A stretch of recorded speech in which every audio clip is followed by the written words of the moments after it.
Hello and welcome to the Infinity Saga and Beyond, an MCU fan podcast. My name is Jordan. With me breaking down these X-Men 97 episodes, as always, is Ron. How are you today, Ron? I'm shocked. I'm sad. I'm a little hungry. Um, don't really know how to process everything that we just saw, or not just saw. I guess a few hours ago now. But in all seriousness, no, I'm doing great. It's actually been a really good, cool week to be an X-Men fan. We got some cool comic announcements about some solo projects that are kind of coming down the pipe this summer, and we got this monster of an episode that we're about to cover today. So I'm pretty stoked. Yeah, I can't help you with the hunger, but I think we can help you process what you've seen and what It's a I've hunger seen. for more X-Men. Oh man. Yeah, before we really dive into it, just this show has been, you know, much much better than I could anticipate it. A continuation of the '90s show being at the point that it is, no pun intended here, eclipsed, because that happened earlier this week. That it eclipsed the previous show, the original show for me.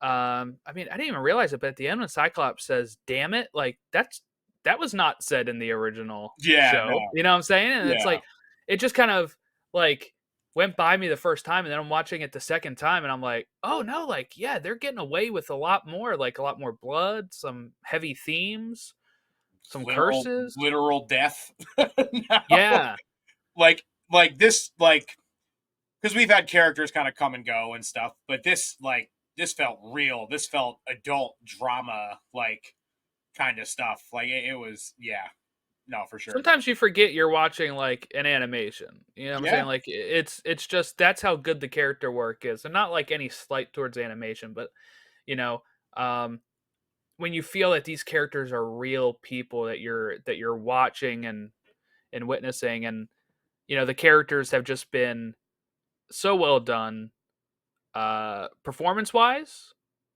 Like even though they got some of the same cast back, they've definitely matured, right? Like hmm I don't mean in age, but their delivery hmm is so different from the original show where it was maybe a little bit more hokey with some of the lines and stuff. This is like you said, this is really well live action soap opera, like cartoon soap opera at times on what it is, but with less corniness than I had thought maybe would happen on a resuscitated 1990s cartoon.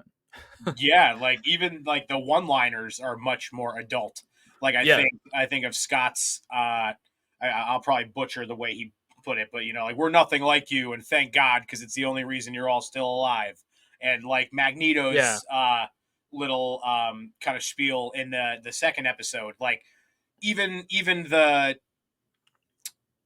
again, like I said, just the one-liners, the stuff that would normally be really cheesy and hokey and kind of more just in tune with like a general theme they're trying to tell of the episode feels a lot more character pointed and like again to use the term adult.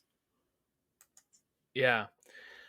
All right, so this was episode 5, Remember It, written by Beau DeMayo, directed by Emi Yonemura. And the synopsis was team members hit Genosha as UN honorees while a press event risks exposing the team's dirty laundry. I gotta say it is funny. I've heard like 18 different pronunciations of Genosha today. You just hit me with another one, Genosha.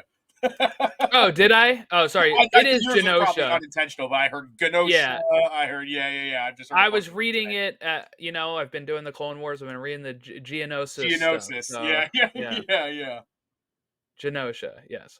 Um, Okay, so I know you said you want to break this into structures. Mhm. So I guess let's start right off the bat here with kind of the Trish interview stuff in the opening credits. Did you notice anything in the opening credits that were majorly different for this episode? Yeah. We obviously see Nightcrawler fighting with alongside Gambit Yes. in one part, and obviously that was foreshadowing to him being in this episode. We get an extra shot of Jean's kind of Phoenix transformation. We get the shot of Scott looking at her on the ground. That wasn't in any of the ones so far. It's kind of cool. It almost feels like they're going to continue like telling that story through the intros without actually having to just retread all the Phoenix stuff in the episodes. Like kind of maybe each week they give you a little more and more. That would be really cool. And the other biggest one was Cable was in this one as well, fighting Yes. Apocalypse, which was both a shot from the fourth season, but also could be a little foreshadowing with what we saw at the end and who could be behind all that mess. Well, we'll talk about that when we get there. But yeah, another week of things looking a little different in the intros. Yeah, and I like the way that they do that. Like you said, even like catching up on previous events, right? Like, uh, even if that Cable thing is from the original fight with Apocalypse and stuff in the fourth season, it's like, okay, when you see him though, the X-Men know him, right? So Mm-hmm. like that way, when you see like Madeline recognize like Cable, like, Mm-hmm. okay, we know, like, if you hadn't watched the original show, it clues you in that Cable's been around. He's been, doing stuff before. Maybe a heads up that he's going to be in it. Nightcrawler. This would have given me the heads up he was going to be in it, but they actually released a clip yesterday, which I didn't watch, but I saw enough to know that Nightcrawler was in this episode. Mm-hmm. And because I feel like with the clips, I'm like, they come out the day before. I'm like, I'll wait. I'll Same, wait for the episode. I don't need same. to see it. But yeah, we kind of start off, and we were pretty close when we predicted like how this episode would go. That Mm-hmm. I think you had mentioned in the episode, like when we were talking about what secret might come out, you mentioned maybe it being Nathan. Mm-hmm. And then you're like, well, I don't know why that'd be a secret. Well, it was a secret because Cyclops lies about it, Yeah, right? yeah, And the Trish is on top of her stuff, and she's like, "No, I have records, man. Like that this happened, this happened, this happened," and it gets Cyclops really upset. But before that, we're kind of introduced to this with Beast being the mm-hmm. one talking to Trish, and they have comic history, right? Because I was just reading, so I did my homework for this. E is for Extinction. I read the first Mm-hmm. 3 issues of the Morrison run, uh, and it has a lot of similarities with this. And then I mentioned Trish. Beast is writing to Trish or something in that run, but it Mm-hmm. just made me think like, oh yeah, like that's really cool that then they opened with Trish and Beast in this. Yeah, no, it was a fun little nod. I was glad you brought it up. They even kind of plant a little bit of a seed with that, with the sort of complimenting back and forth, and his cheeks get red. So that was really Yeah, cool. Blue can blush too, or whatever he says. Yeah, that was yeah, yeah, Yeah. yeah. Blue can blush too. Um, but yeah, it was really cool to see her and kind of set that up, and we got this conversation that you mentioned with Scott, and I loved it so much. It almost feels like I would even say it goes beyond almost at this point. I would say it's pretty much a given that we're getting like heel turn Scott Summers right now. Like we're getting a Scott who is very like very much at his breaking point, obviously, with everything that's going on with Gene. Obviously, the stuff with Nathan is a major hot button issue, as we saw the way he took it out on Trish. And now all of this with Genosha, I feel very confident in saying that Scott is going to be very vengeful for a long time, and we're going to start to see some of that dark side come out of him. That I think also kind of lines up. Dark Side is DC. Yeah, yeah. It's also Star. I thought you were going to say Star Wars because we can go there too. Oh yeah. Um, but I know we said we weren't gonna jump around, but I just feel like this kind of has to be mentioned. Uh, all this stuff with Emma, kind of seemingly maybe pulling the strings a little bit on this Madeline and Scott relationship, depending on how you want to interpret that. Her comment about, oh yeah, drifting away or whatever it was that And it like zoomed in on her smile, yeah, it right? was And I'm very like, intentional. yeah, yeah. So I think the plan here is that this is sort of Emma intentionally like trying to drive a wedge between Scott and Jean and drive him further down that sort of like darker, vengeful path because it opens things up for her. Obviously, that would draw him right into her arms. And there's another step I can go with that, but we won't. We'll when we're working on theories at the end, I'll get to that. Okay, so I guess not to go too far into theories and stuff because you just said that, but like my Screw it. thought is Let's just then screw it, dude. Let's just riff. Yeah, okay. let's not put ourselves in a box here. Well, Fuck it. let's think about like you're mentioning Emma and what Madeline Pryor is working on Genosha, Mhm. right? Okay. Did she when you're saying she's manipulating, do you mean like she also like got well, I don't know. I was going to say got like Madeline the job like as part of, like cuz the council like brought her in. Mhm. And it's one of those things of okay, maybe I don't know how many of them are know what happened between Madeline and Scott and Jean and all that kind of stuff.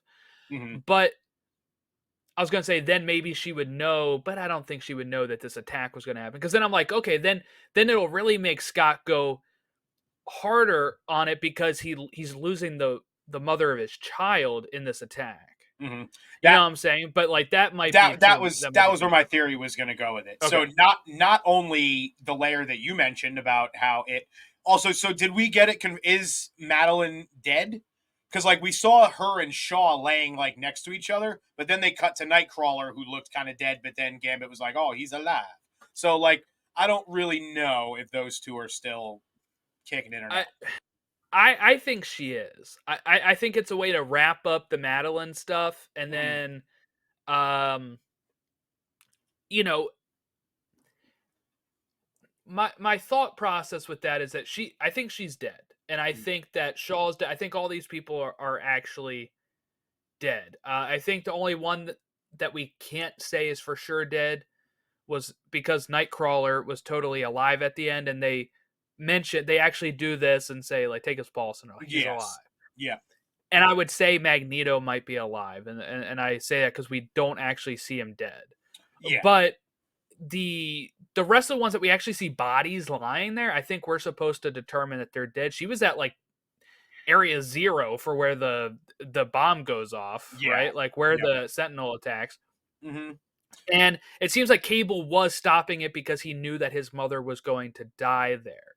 Mm-hmm. Because we'll get to that stuff because there's some cool connections and stuff. But so my thought is that yes, she is dead. Anybody that we saw lying down actually like dead is dead unless they said otherwise. But I think it'd be a nice way to wrap up the Madeline Pryor stuff without it stretching on to like, oh, we have a clone of Jean just hanging around forever, who's just as strong as Jean, at times. Like And it's a she little much. feels very kind of in the way right now. Admittedly, if she was to Yeah, still be alive after this, like it is much cleaner at this point and plays into the theory that I'm about to present much better if she does pass away there. and Because I then, think, oh, but before you go into your theory, what I want to say too is like she can still be in the way dead because like you know how like people will have spouses that pass away, they'll get remarried, but there's always going to be that history and they might love that spouse more. You know what I'm saying? Like, because mhm, in their relationship was cut short. It didn't end because they both wanted it to. One of them passed away, and with him being with her being the mother of his child, there's another connection there with it where he might always think like what could have been. mhm. He's really messed up in the head. They all are because they have no clue what's real, what wasn't real, who was who at every point. Yeah, no, you're spot on there. So this theory, obviously, would be that Emma and the Hellfire Club, although I guess it would basically be just Emma, because as we saw, Shaw was kind of cannon fodder in this situation.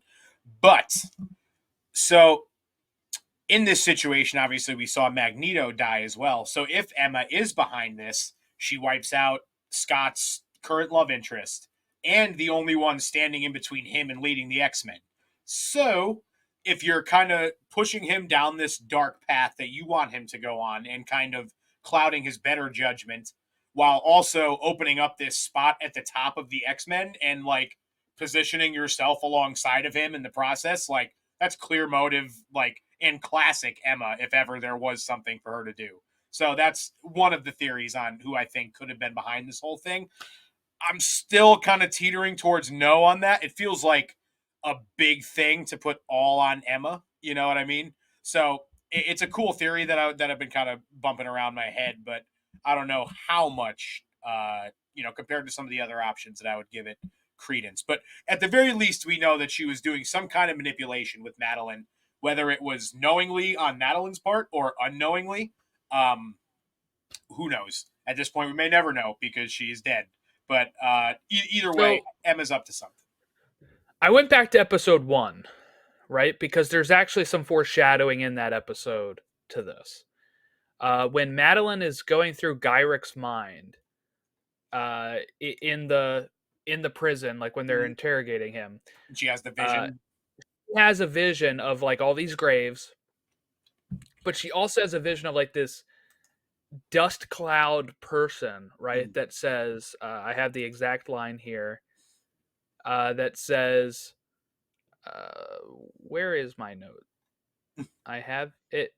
Oh, no, not again. I'm so sorry. And that is exactly what Cable says Mm-hmm. when he comes up to her in this episode. So there was some huge foreshadowing on what was going to happen that we didn't really dive into that much. But it's come a lot quicker than I think many probably anticipated, with it being the midway point of the season. Yeah, well, Beau DeMayo even had a quote kind of talking about the way that he broke this down in the two parts and how like this first part was supposed to be like his words, not mine, like pre 9/11.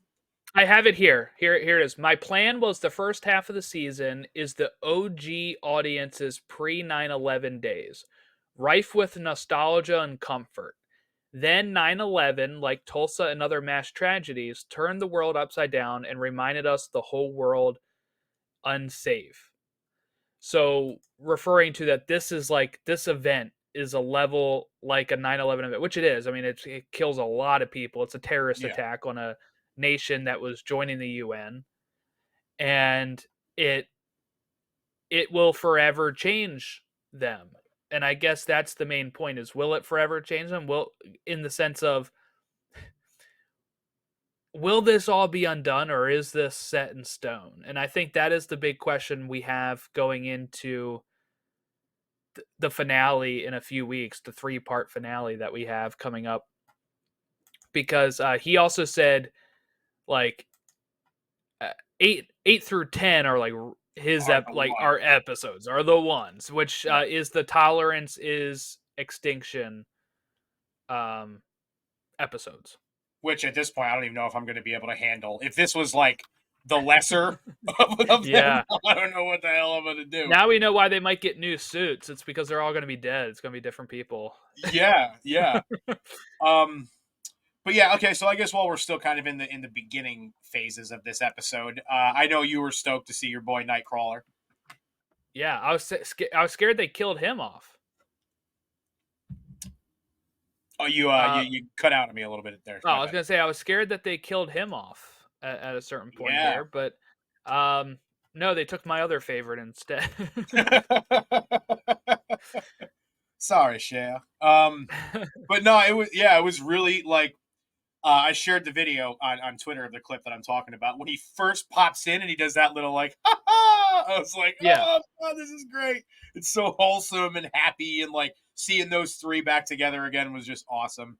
It was such good vibes in the beginning of that episode, and even like Genosha looked really awesome. It looked like a smorgasbord of like different cultural, like when you think of like maybe a South American city and like an African, like it felt like very much so an amalgamation of like a bunch of different cultures in terms of like the street vendors and even just down to the way the buildings were set up and sort of the architecture and stuff.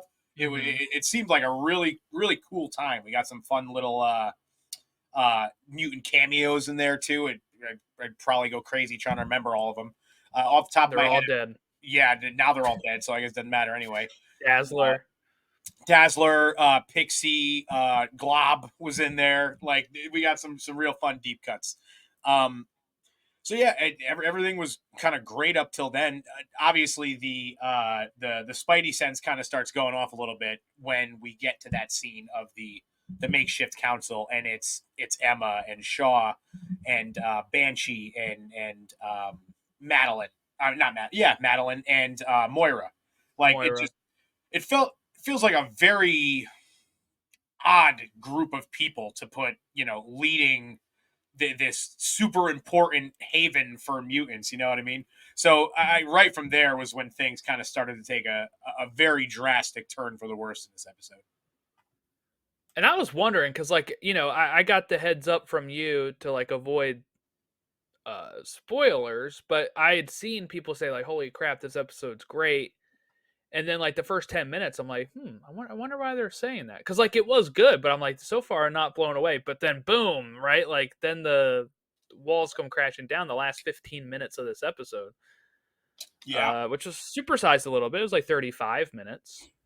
And Um, can I also say I love the way, and I guess we'll kind of jump into the Gene Scott Logan all that mess. I loved how that whole thing like progressively throughout the episode was kind of building and building, and then as it hits its crescendo with them fighting, it's like that's when shit pops off, and she gets the psychic sort of ping in her head, and that's when it's like, oh boy, it was very kind of like cool the way that they represented that, like as things were reaching their breaking point with Gene and Scott, they were also about to do so with the story in a big way. yeah, yeah. So, uh, I guess let's talk. Let's just talk the love triangle right now. Which one? Scott, Gene, and Logan. Let's go to that Yeah. love triangle. Yeah. Because we got a few. Because like you said, we got Gene, Madeline, Scott, and then we also have Gambit, Rogue, Magneto. Had in that case. Yeah. Um. Okay, so let's talk about this, because I was actually surprised by Logan's reaction in this. Right, he was very, as Chris said, wise. Right, like it was.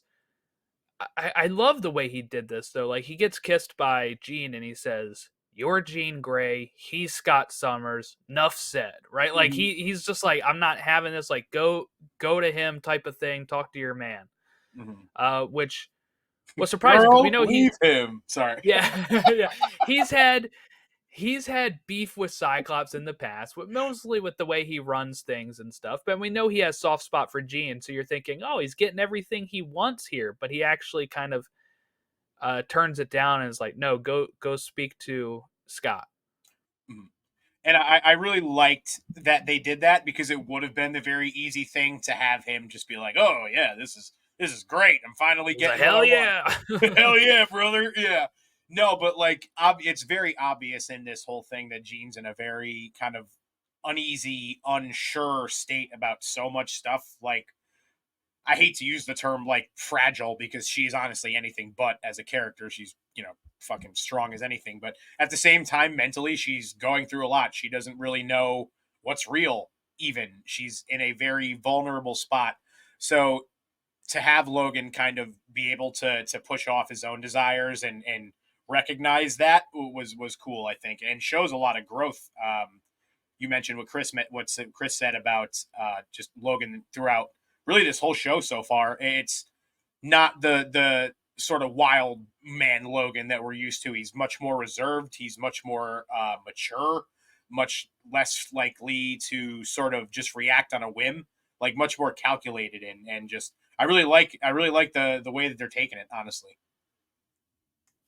Yeah, I think it's really interesting the way that they're writing Logan, and I'm glad that, like you said, I'm glad they didn't go for the easy thing. That's like the easy sitcom love triangle thing. It's like, what could have happened? Cyclops could have walked right in at that moment and been like, "Whoa, what Yeah, the yeah. hell?"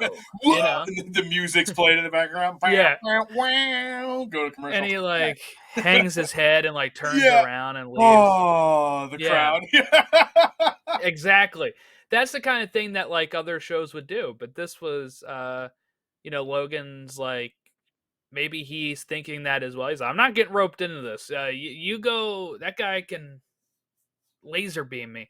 You're gonna go talk to your husband, right? And Mhm. you're gonna work this stuff out. You are Jean Grey, he's Scott Summers. That's enough. A Mhm. nice little nod to Stanley too at the enough said Mm. that he says there. Uh, but I think Scott and Jean's conversation is really interesting too because it ties into the episode title, which is where I thought that is where we're getting the Mhm. remember it, right? Because she's like, she catches him talking to Madeline using the force, not the force, the almost like a force projection, right? It's Yeah. like a mental projection. Yeah, telekinetic, telepathic, yeah. She takes offense and she's like, "That's our thing, Scott. Mhm. That's how we communicate." And can I say, I cracked up the way that, like, the second that their lips lock, the big Gene head just pops up. It's like, Yes. what are you doing? I was like, yeah, Don't you dare tell me that this means don't nothing. leave him. I'm gonna be saying that all the time now. So that'd be a lot of Reddit's advice on "Am I the asshole for all these characters?" Yeah. That's the advice they'd be giving.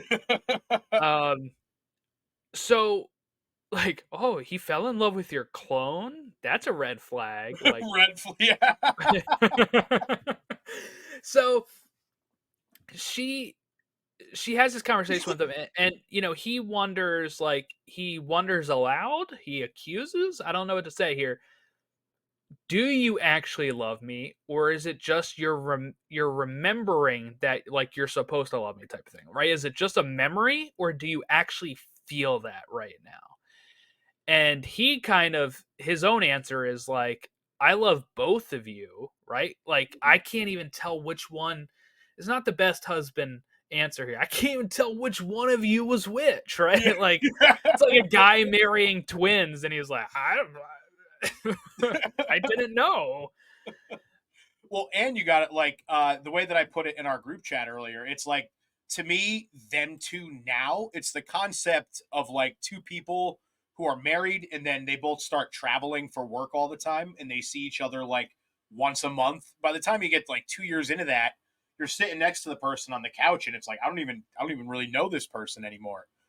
In Scott's case, it's really, he doesn't know which of his feelings that he had so strongly were for actually Madeline and which were for Jean. Jean, in this case, is just, she doesn't even know which memories are hers and which aren't, period. So both of their gripes are very valid in this situation. And that's what makes it so damn compelling because there is no clear right or wrong answer to it. Yeah, I kind of get it from Scott's point of view because you're like, all right, this woman hasn't even really spoken to me since she's returned, right? Mm-hmm. Like we hear that from Logan, who's like, yeah, you're still not really talking to him or whatever, right? Like they're not really having like a good time like conversing. We know it's been months since Madeline left, Mm-hmm. so it's like this thing, and then also you have Scott mourning the loss of his son while also realizing that the person he thought he was married to was not who he thought he was married to. So I can kind of see him being like, ah, she's kind of on my case a lot. And this other one that looks exactly like her is actually loving me and like appearing to me. And, she looked good in the black outfit, he's a little confused. He's a little confused.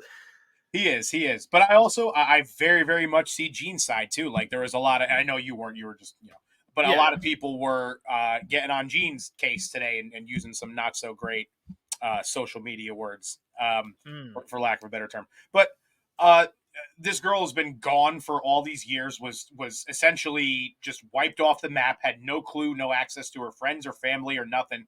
You come back, and even though, yes, it's a clone of yourself, at the end of the day, you come back and your husband is married to somebody else and they have a kid together, and it's just like she's not really in a great place right now either. So I think she's got some leg to stand on in terms of being a little upset with how things are going, especially with Scott being so like distant for a good reason, honestly, with everything he's dealing with, like you mentioned with Nathan and all that. But still, there's it seems like there's a lot of unspoken stuff there that he's been not really too keen to address. So I totally like support her side of things too. Yeah, we don't know when she was taken, right? Yeah, Like we we have a don't know, like, general idea. You can make it guesses based on stuff in the around the time of the Phoenix Saga, maybe like. well, there's two, yeah, uh, there's like 2 or 3 times that Sinister kidnaps her, right? So Mhm, we have in X-Men the Animated Series Season 2 Episode 2, Mr. Sinister kidnapped Cyclops and Jean Grey when they were going to their honeymoon. mhm. Uh X-Men Animated Series Season 4, 4-part finale Beyond Good and Evil is when Cyclops and Jean try to find time for themselves again. And they're saying, I'm reading this Screen Rant article. It's kind of like highlighting when she was captured again. Mhm. Um, and then in 1995, the finale in 1995, they have Mr. Sinister's henchmen kidnap Jean, and that leaves Cyclops wondering why they didn't take him as well. I remember that. So it seems like anywhere from season 2, season 4 is where she was replaced. I would probably lean more towards 4 because it's after the Phoenix saga and all that kind of stuff, and it was at the time where she was taken by herself, and probably would have allowed a greater chance to actually switch them out. Yep, you nailed it. That's my call. It was that season 4 finale. Because she remembers all of the Phoenix stuff. She's telling the story to Logan, Yes, although she didn't remember that he was there either. So she's yeah, it's weird.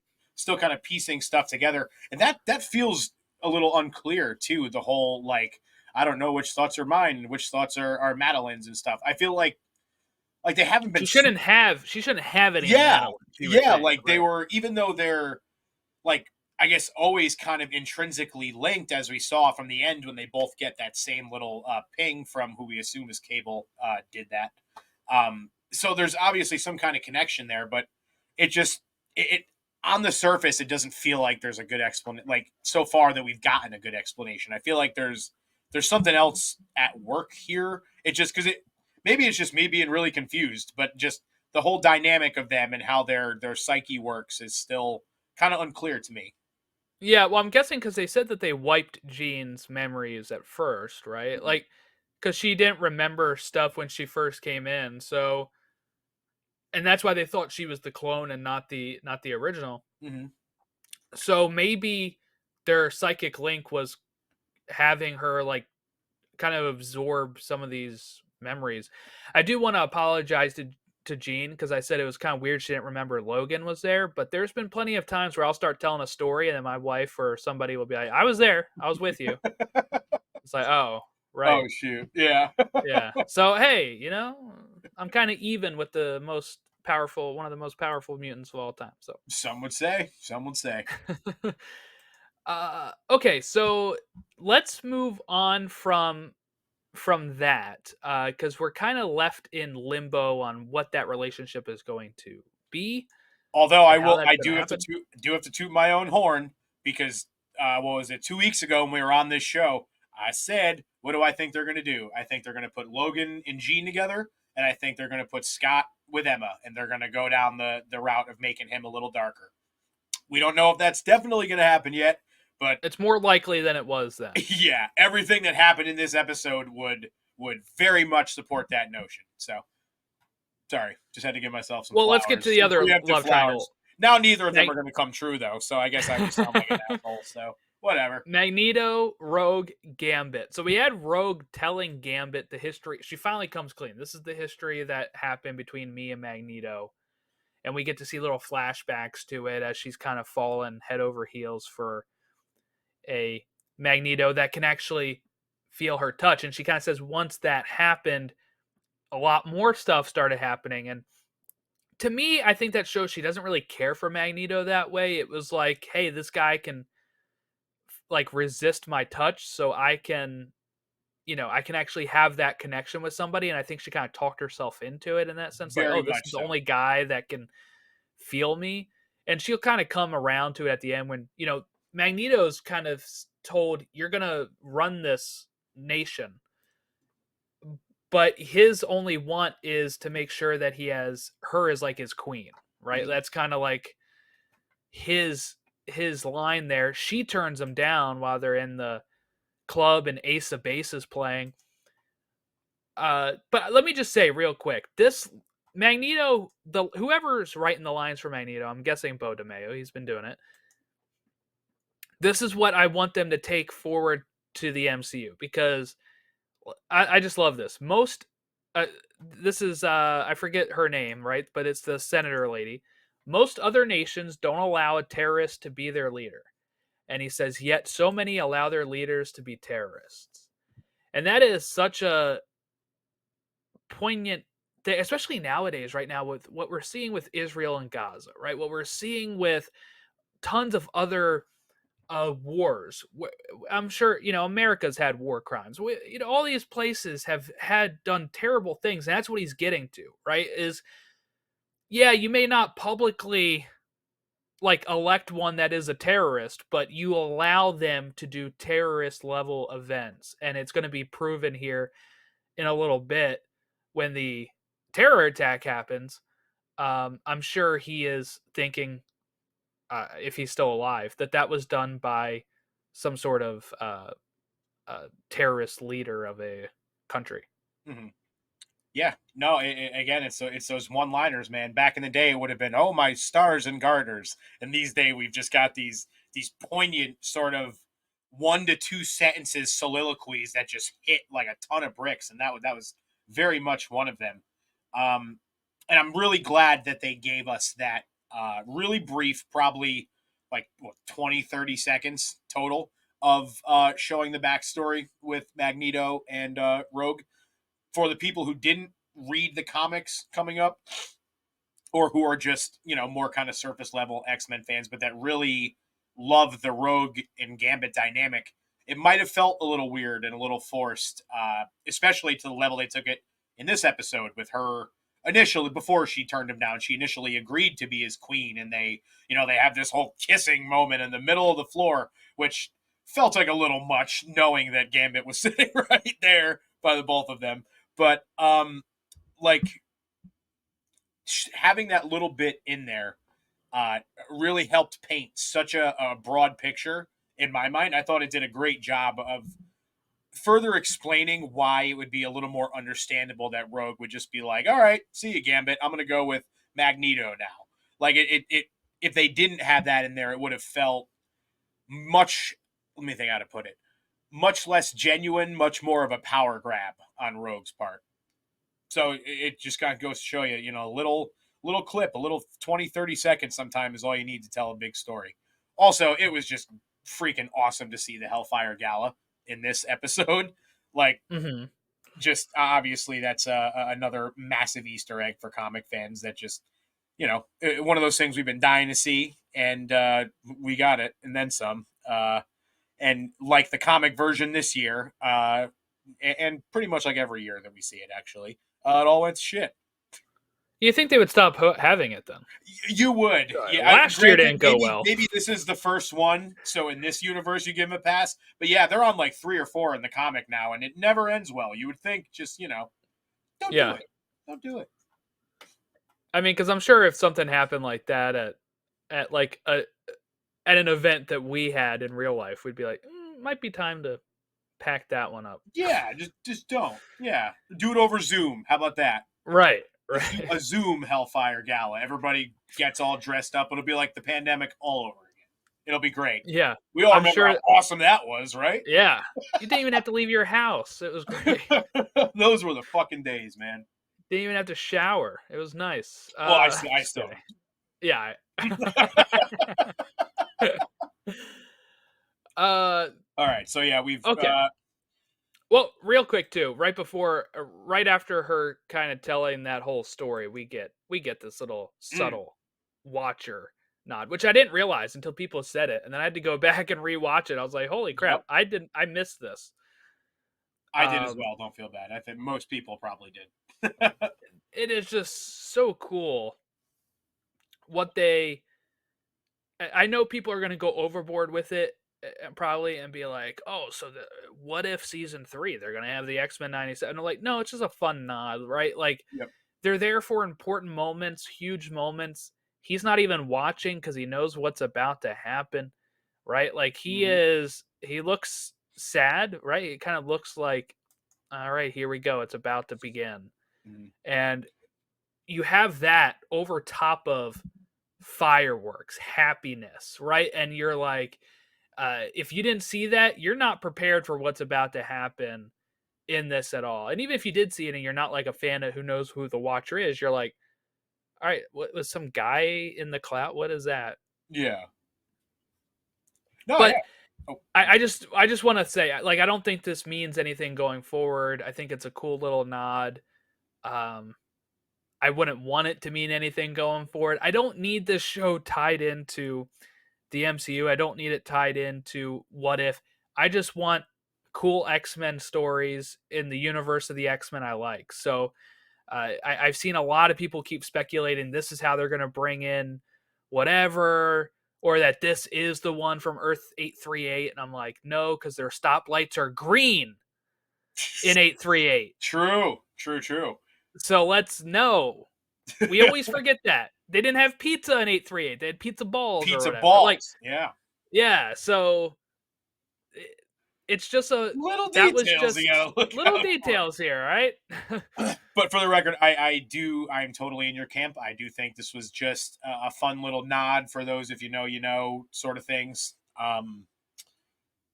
We are getting Storm in season 3 of What If, so at least I can kind of understand what would drive people to that route. But ultimately, I don't think so. It would just convolute things, and there's no point to doing that. Especially like creating this show, I would be very surprised if they didn't know like the hit they had on their hands and how awesome this was going to be received. Why just muck it up with a bunch of The that? fact that they're working on season 3 right now tells me that you're right, and they're like, we have a hit on our Mm-hmm. hands. 3 years from now, if you each one aired every year, so you're looking at 2026. And I'm sure they'll make more seasons if it continues to be pop. Though Disney Plus shows kind of seem to be at that 3 or 4 range when it comes to animation. Bad Batch only getting 3 years. Rebels had 4 years on Disney XD. Like, you're probably getting 3 to 4 seasons of this show. Mm-hmm. But who knows, if it is a monster hit like it seems to be, they might be like, all right, let's go 5.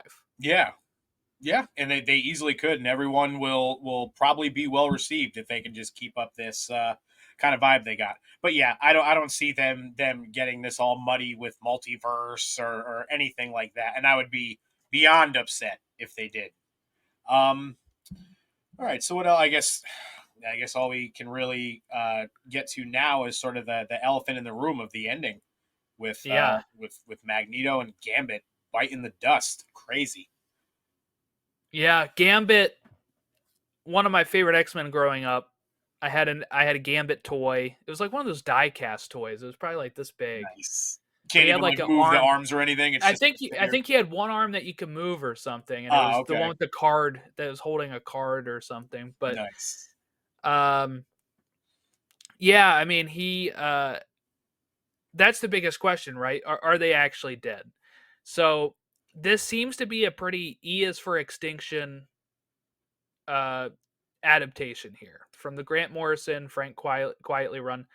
Read the first 3 issues today to prepare for this, and like the Sentinel looks the exact same. You're talking about new It's like, X Men. New X Men, right? yes, yeah, Yes. it has like the Another one of my same theories on exact, who's behind this. yeah, it has the same exact like shape of the Sentinel with it looking like this spider. I don't know, it's Mhm. this weird creature type thing. They call it just the So Wild Sentinel. Yeah. yeah. So in my opinion, uh, from what I've read else other than that, like most of those characters stayed dead in the comics. Though Magneto was killed in that, but wasn't, he's come back. Mhm. So I'm thinking no body for Magneto will be a Magneto survived. Yeah. And he's standing next to Leech, who can leech power, so maybe they think that the Omega level mutant is done, Yeah. you know.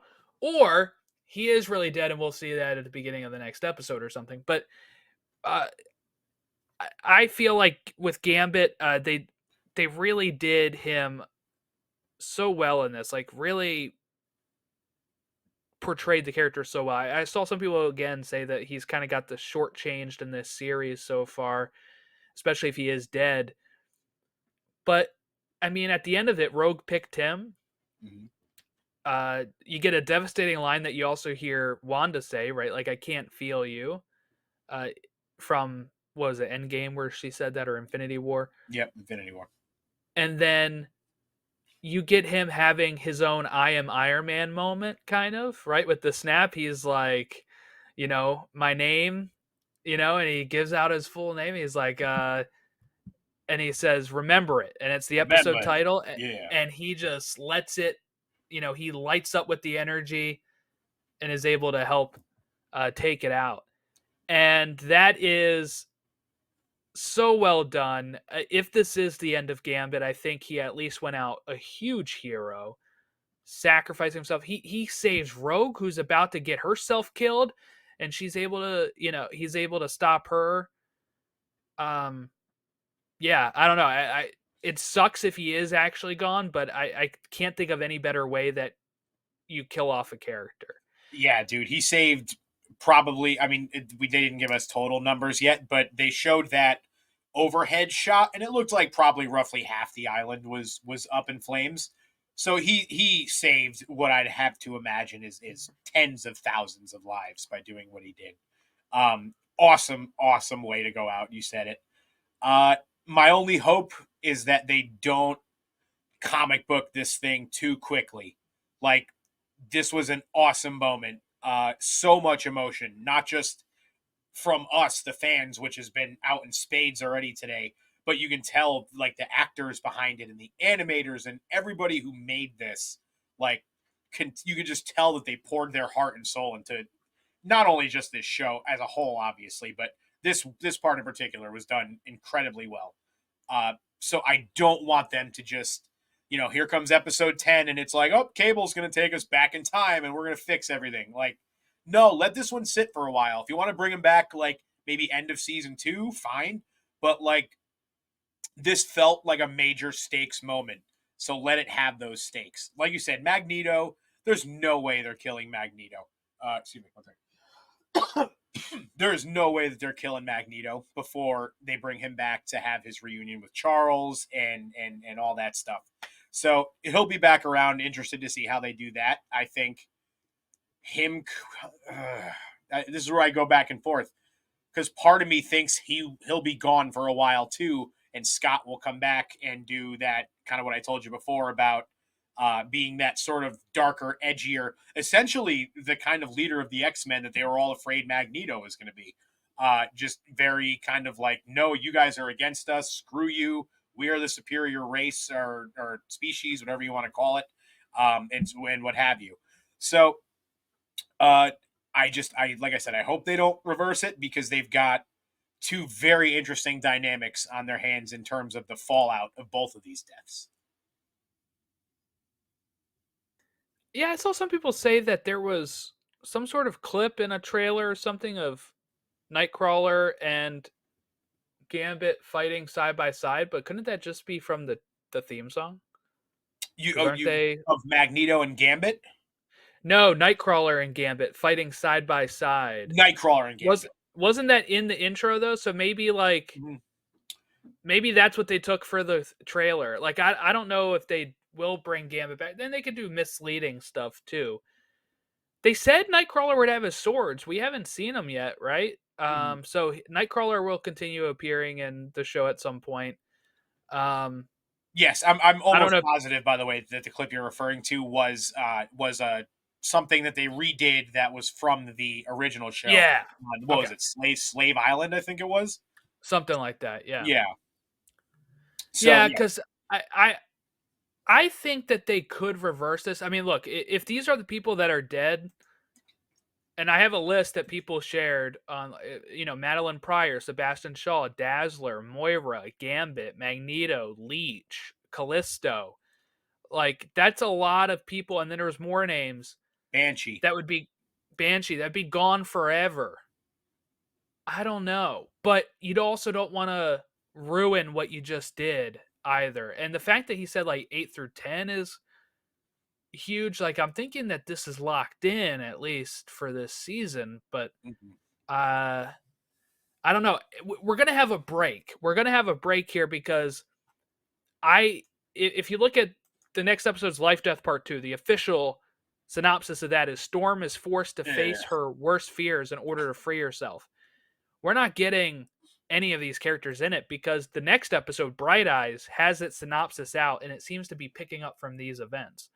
So Mm. I'm thinking Ah, next week is just Storm. ah. Yeah. Are you sure? Are you sure?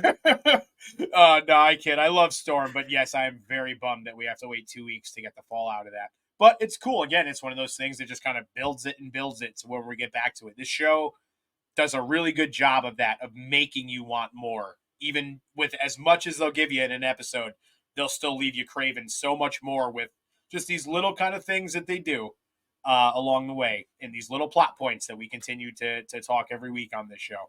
So yeah, man, it just we are set up here for some craziness down the line. Some, as Beau DeMayo put it, some post 9/11 craziness down the line.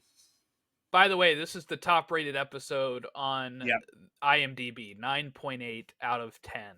for good reason. Yeah, I think this Yeah. is head and shoulders the best one, and that's, I mean, obviously we've loved everyone so far, except for last week was a little bit of a change of pace, which is necessary. Yeah. But I would probably go this one and then Mutant Liberation Begins, the second two, yeah, episode. yep. And then I'd probably go episode 1, then 3, then 4 as my favorites. Like that's how I'd rank them right now. Hmm. But yeah, I'm really excited for what's to come because these next episodes seem like they're probably going to be crazy. 8 through 10 are just, it's a 3-part finale. That's awesome. Yeah, it's gonna be nuts. Bright Eyes seems to be playing into the continuation of this story. So before we were kind of making guesses just off the episode titles, Mm-hmm.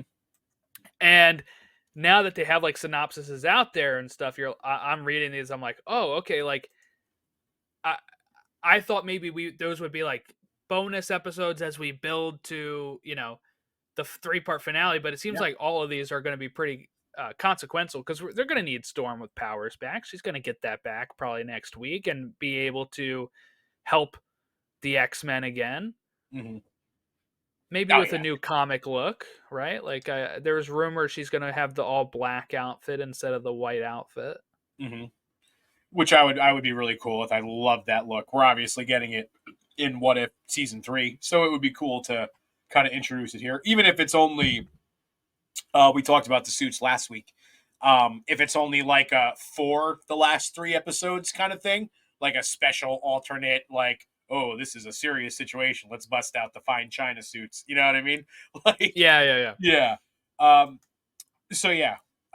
So we've got here, before we wrap up, I have some theories on who could be behind all this stuff, and I'd like you to let me know if you think they're You want me to bullshit rate your or theories? Yeah. credible.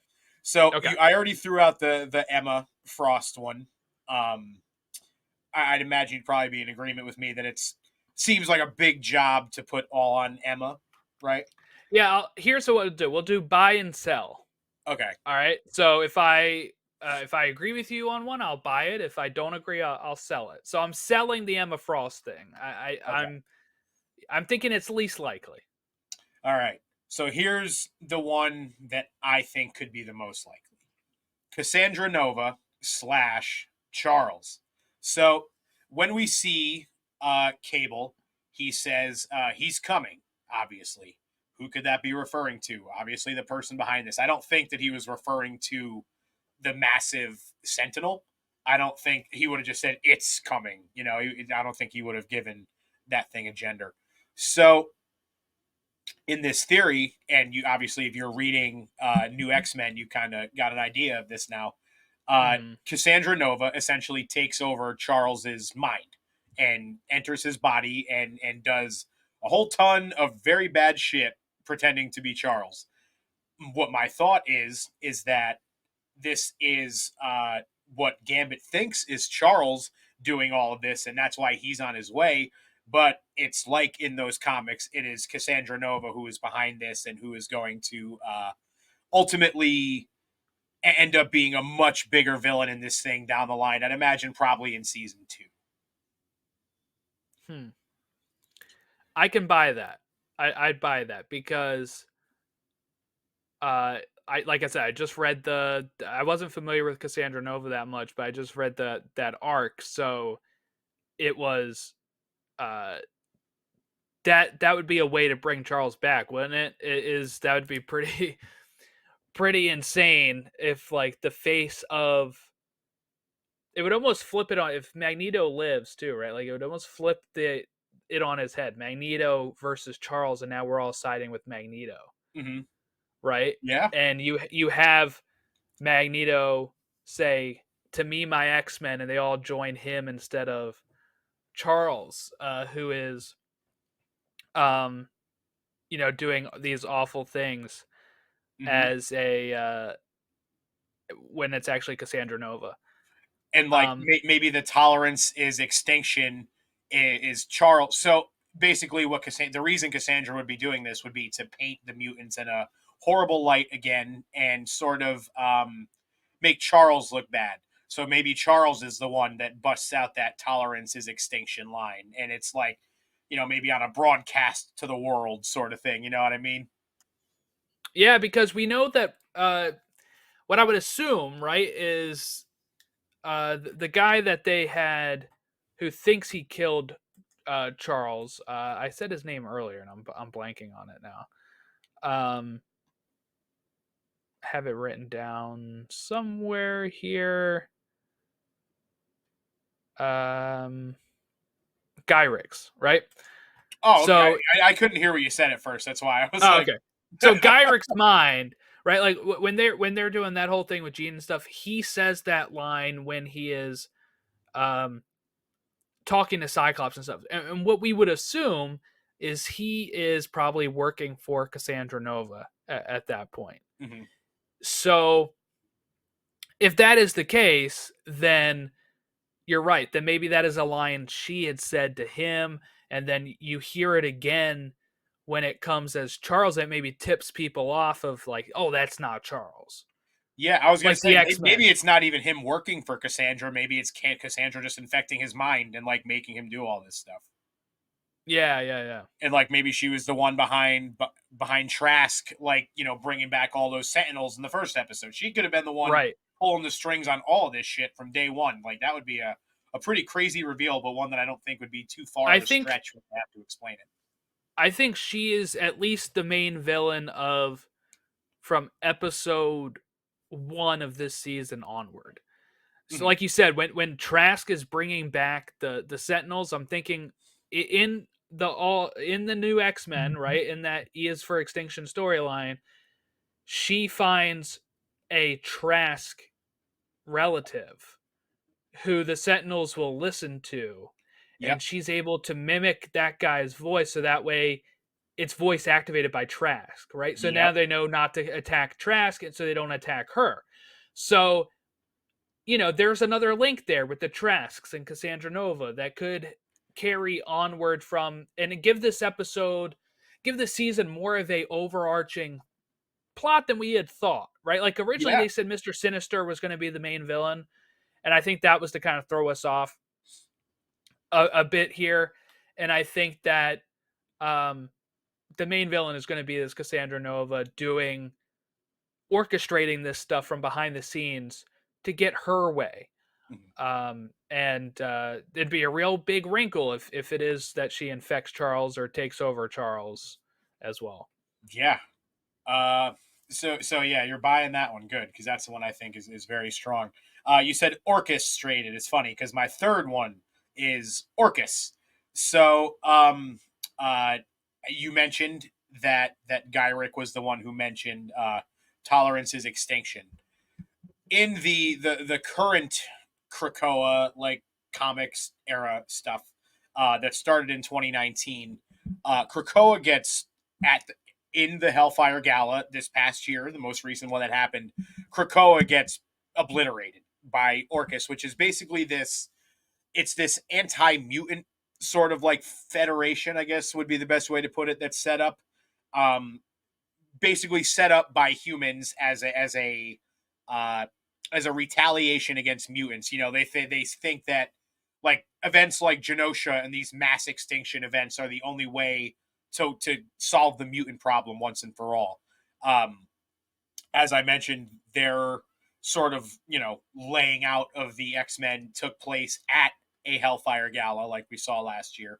Um, I go back and forth on this one too, only because we know how long this show has been in development, and this Hellfire Gala comic that just came out where they did this was, I think it was October of last year.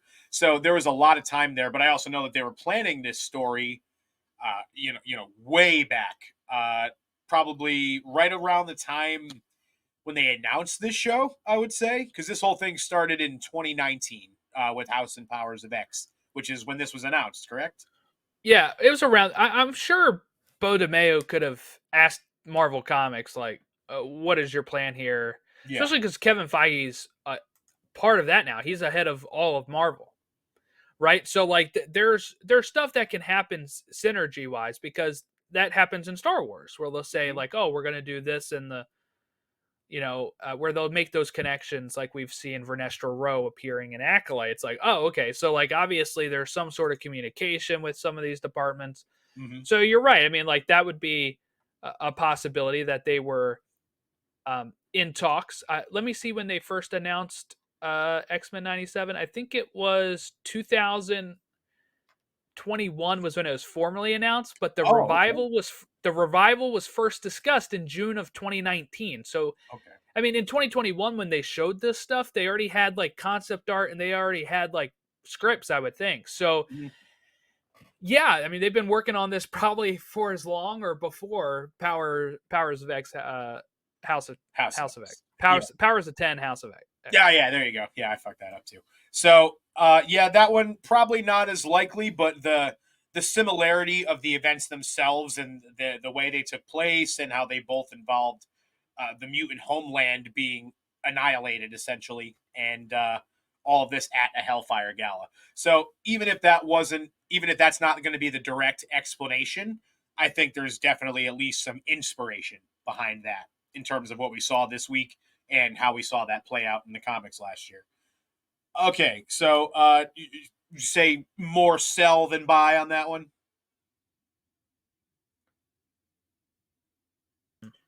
I think I'm going to go with stay. Like, I'm not Right, going to buy or sell. I'm kind of like that. It's possible, but I'm not.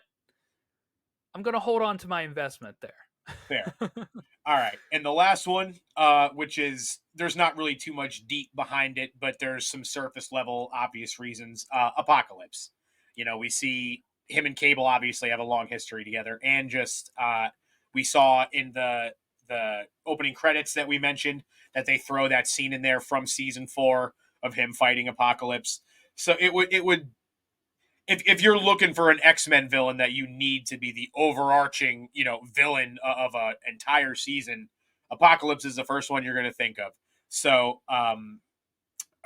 that one, it seems in my head like maybe the most likely, but I think it's the one that I'd like to see the least, just because it's one that at least right now I don't really see any threads to. Like, how do we get there, and how has he been pulling these strings the whole time, and why? Like, I can make the case for Emma and the Hellfire Club, for Orcus, for Cassandra Nova, like that easily. For Apocalypse, it's like, all right, what?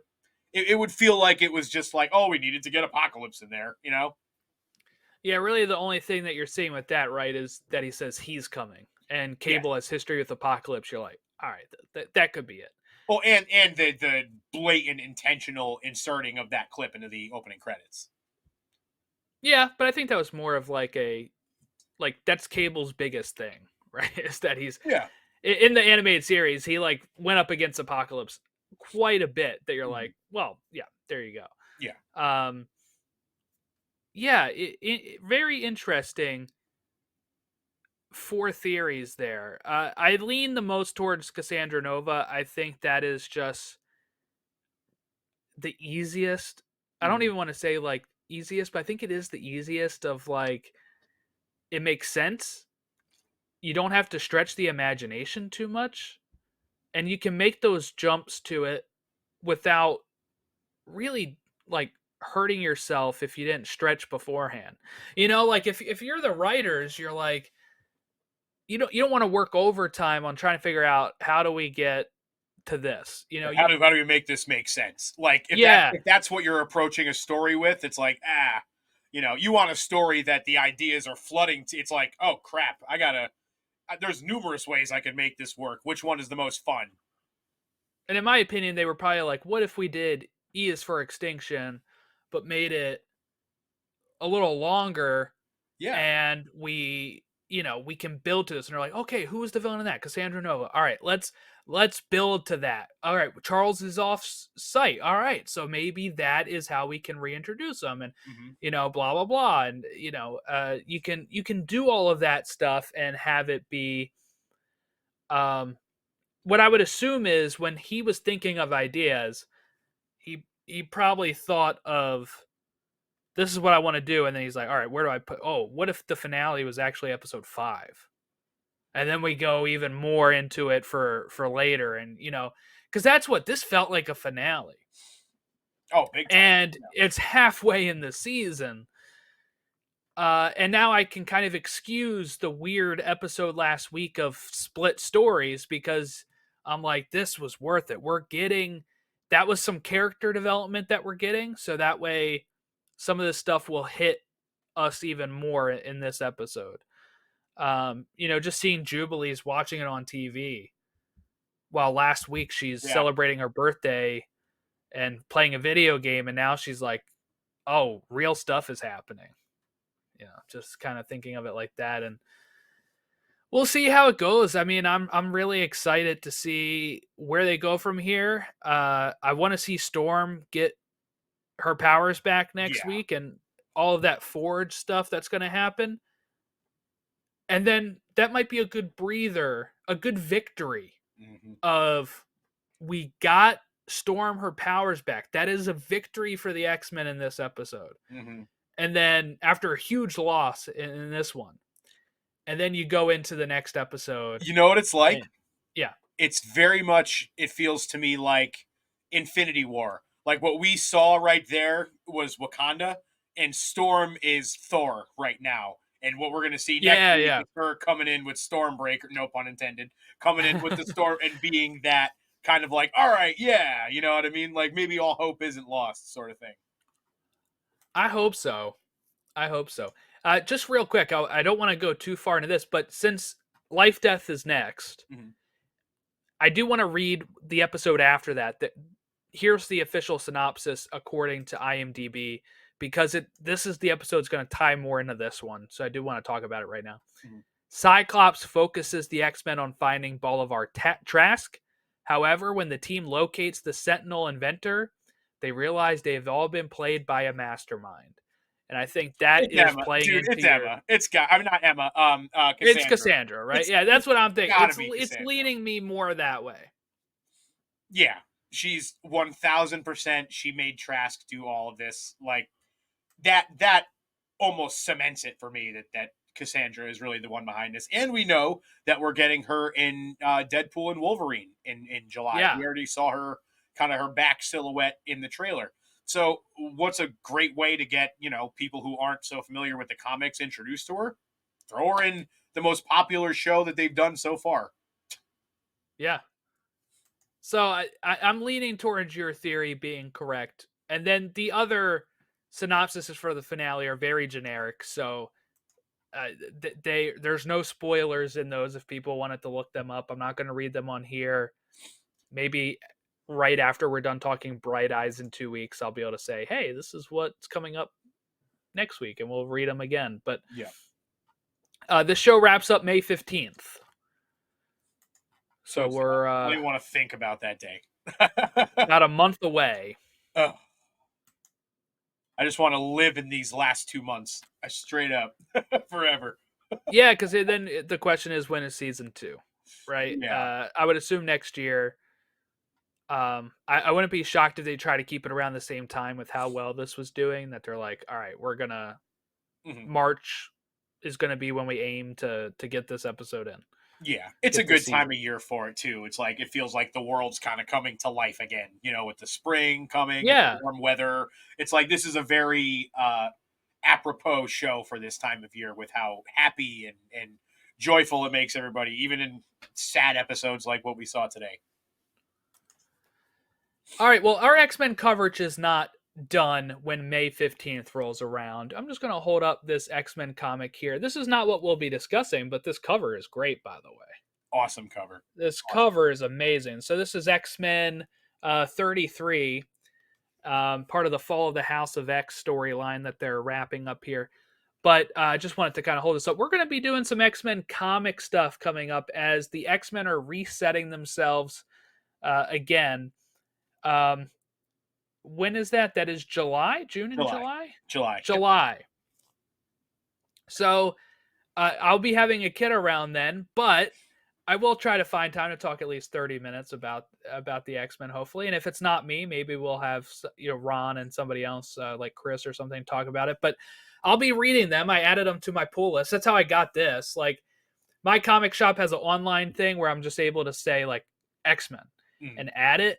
And they didn't separate them yet, so it just immediately gave me this Oh, X-Men too. really? Yeah. Oh, So cool.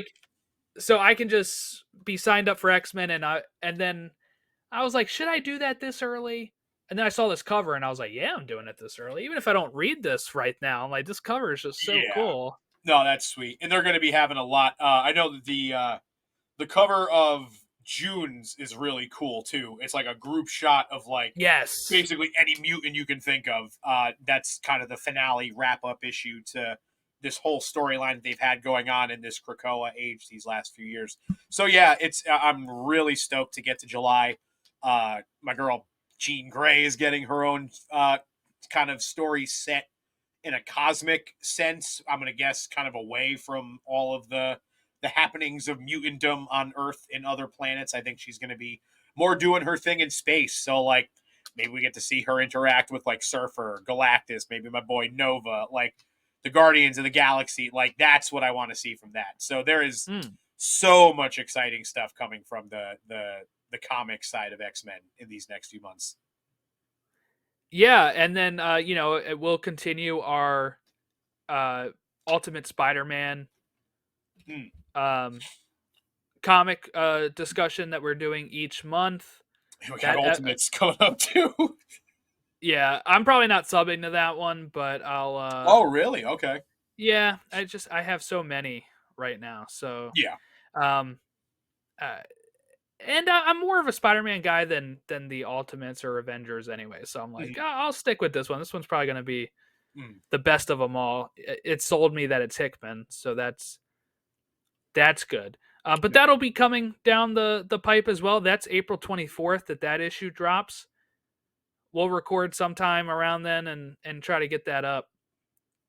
And yeah, so we'll have some comic stuff coming up as per usual. We got a nice comment this just yesterday on our Ultimate Spider-Man 3 where they said thanks for doing these, and they maybe gave us a correction, or I don't remember us talking what we were talking about in that episode, but they mentioned the maker in it, and maybe we said something incorrectly or whatever, but they corrected us or just put out their theory. It was in reference to our we were talking about how long each series is, or how long the series is going to run, and the months in the beginning of the issues, and we are like, oh, is it only going to go 12 months? Is it going to go longer than that? How is it going to go? And he made reference that the makers thing in New York, and I thought we mentioned it, but I guess we could be wrong. But there's basically a 2-year clock, like down to what the maker is going to be doing in this universe. So if they go, right, okay. So if it goes by each actual month, then yeah, we're probably looking at 2 years. Yeah, 24 roughly. Yeah, 25 probably. That's usually they'll probably end it on a round number. Yeah, well, thank you for pointing that out to us, because I did not remember that correctly, I guess. And then yeah, so that'll continue. So if you like us discussing the comics, let us know. Comment in the YouTube video. Comment on Spotify. Now, Spotify is like, what do you think of this episode? You can tell us, and I can actually publish it onto the thing, so it'll tell what people thought. Over on Elseworlds, we just did a DC Justice League roster for the DCU, and keep an eye out on our Twitter there because we're going to do our poll coming up on Thursday to see who won that draft. And we had Anthony from Digging for Kryptonite on the show, and we have, I think, really 4 really great teams of Justice League. And I was looking through it today as I was making the graphic, and I was like, boy, any of these teams can win, really. I mean, like, there were some pretty stacked teams. I cannot deny every team was awesome. I cannot deny that every team was just awesome. Deny. See, Ron's trying to throw you off there. He wants you to actually vote for Team A. So make sure that you vote for Team A tomorrow. And over on the Pod Awakens, I've been doing the High Republic Road to the Acolyte series. That's dropping every Friday so far as we go through books and comics of the High Republic as we build up to the Acolyte, kind of why it's called Road to the Acolyte. You can check that out over there. The chronological Clone Wars has been continuing, and in fact, Logan and I had a great conversation that we are going to lock in. We're going to record all of that before the baby comes, and that'll take us through October, like September, early October. So at least weekly content on Pod Awakens while I'm out. Then, we'll discuss Acolyte when that starts, all that good stuff. And we're doing our May 4th episode, which is going to be all about the Phantom Menace 25th anniversary. So I'm very excited for that. Yes. Our boy Tommy's going to come back and join us for that. Tommy Bechtold. Awesome. He was on our What If episode over there on the Pod Awakens. So if you are a Marvel fan, when you're listening to this show and you're like, what if Star Wars? Yeah, we came up with episodes about Star Wars plots for if they were to do a What If series for Star Wars. So that is over on our Star Wars podcast, the Pod Awakens. I just talked Ghostbusters Frozen Empire with my friend Casey. He's been on this show. He talked Secret Invasion. He talked Loki Season 2 here on the podcast. She-Hulk, WandaVision. He's recapped all those shows for us. Ghostbusters fan, so am I. Over on Log Jam Lounge, our first episode is all about Ghostbusters Frozen Empire, and that dropped today. So you can go and check that out today as well. I think that's everything I have to plug. High Republic? I did that already. Oh, you did. I'm sorry. I get a little tunnel brain when you start going sometimes. But no, I think you got everything then. All right. Well, that was fun. And of course, Chris and I will be recording tomorrow talking about Joker 2, the trailer, Joker Folie à Deux. Joker Folie à Deux. So you can check out our thoughts on that. The Supergirl director news. The Superman logo was officially released to CinemaCon people, and it's leaked to everyone else. And Teen Titan rumors for the movie there. So that all of that stuff's going to be on Elseworlds later this week. But right now, our current episode is that DCU Justice League roster draft. So make sure you participate in the vote. And you can like and subscribe to us here on To the Infinity Saga and Beyond. You can also rate and review us on Spotify and Apple Podcasts. It helps more people find our show. I think that's it. So thank you all for watching and listening along. We will catch you next time when we talk X-Men 97, Life, Death, Part 2.